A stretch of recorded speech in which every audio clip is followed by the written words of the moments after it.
સરકારના કૃષિ મંત્રી પોતે ખેડૂત પુત્ર હોવાની તો વાત કરે છે, પણ તે હકીકત એક સબસિડીની વાત તો પછીની આવે, પણ ગુજરાતના જેની પાસે જે ખેડૂત પાસે ટ્રેક્ટર છે એને ચલાવવા માટે જરૂરી ડીઝલ ભારતીય જનતા પાર્ટીની કેન્દ્રની મોદી સરકારે દેશની અંદર પેટ્રોલ ડીઝલ ઉપર લગાવેલા બે રોકટોક અમર્યાદિત ટેક્સના કારણે એક્સાઇઝ ડ્યુટીથી માંડીને બધા રીતે એના કારણે પેટ્રોલ ને ડીઝલના ભાવ એક સરખા થઈ ગયા કે 90 રૂપિયા ડીઝલ પહોંચી. તમે ટ્રેક્ટરના સબસિડીની ગાય વગાડીને કેનારા ભાજપાના મંત્રીને હું પૂછવા માંગુ છું કે આંતરરાષ્ટ્રીય બજારમાં ક્રૂડના ભાવ સતત ઘટી રહ્યા છે, તો તમે કેમ ખેડૂતોને રાહત આપવા માટે ડીઝલનો ભાવ ઘટાડતા નથી? 11 વર્ષની અંદર દેશની જનતા આગળથી કેન્દ્રની મોદી સરકાર અને ઓઇલ કંપનીઓએ 30 લાખ કરોડ કરતા વધુ નો લૂંટ ચલાવી છે. ત્યારે મંત્રીશ્રી સમય મળે તો વાંચન કરજો. કોંગ્રેસ ઉપર આરોપ મૂકતા પહેલા જો તમારું થોડું પણ ચાલતું હોય ને નવા મંત્રી તરીકે લીલી પેન તમને મળી છે તો તમે કેન્દ્રમાં લખજો કે એક્સાઇઝ ડ્યુટીને ઘટાડો, ગુજરાતના નાગરિકોને અને ખાસ કરીને ખેડૂતોને ડીઝલમાં રાહત આપો. જો આંતરરાષ્ટ્રીય બજાર પ્રમાણે જો અત્યારે ભાવ આપવામાં આવે તો ડીઝલ આપણને 50 રૂપિયાથી 60 રૂપિયામાં મળી શકે ખરું, પેટ્રોલ આપણને 60 રૂપિયાથી 65 રૂપિયામાં ઉપલબ્ધ થઈ શકે. તો આ લૂંટના કારોબાર ઉપર ક્યારે રોક લાગશે? ભારે કમોસમી વરસાદ અને વરસાદમાં એક દિવસ બે દિવસ ને બદલે ચોમાસા જેટલી હદની તીવ્રતાથી કમોસમી વરસાદ પડ્યો અને એના કારણે ગુજરાતમાં મોટા ભાગના વિસ્તારની અંદર જેટલું વાવેતર હતું એ મોટા ભાગનો પાક એમનો નાશ પામ્યો.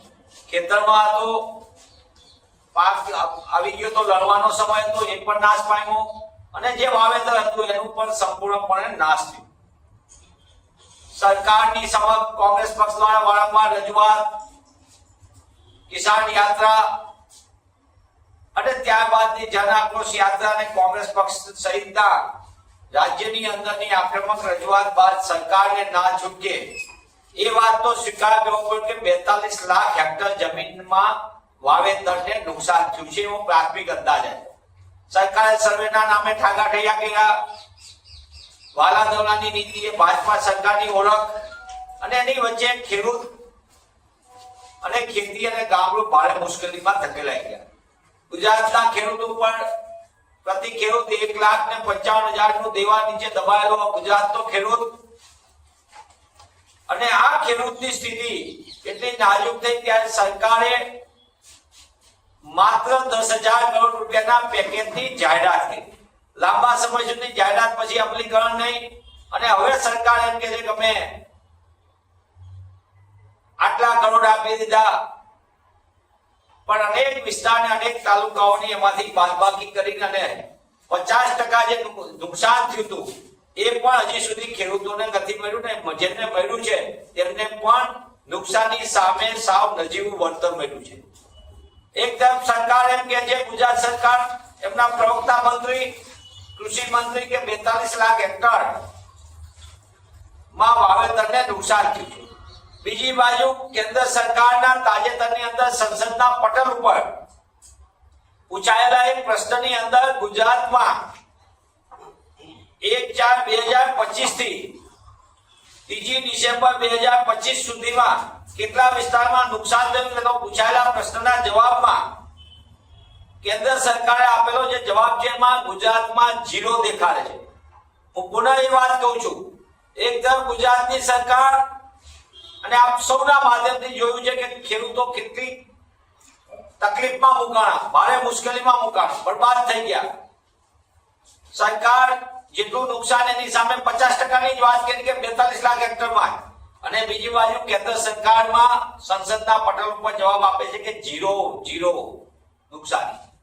આ સમયગાળો પણ મેં કીધો કે 1 એપ્રિલથી લઈને 3 ડિસેમ્બર સુધીમાં જ ગુજરાતમાં નુકસાન નથી.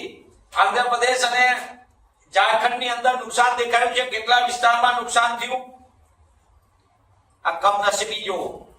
ગુજરાતમાં ભાજપની સરકાર, કેન્દ્રની અંદર ભાજપની સરકાર, ડબલ એન્જિનની સરકાર.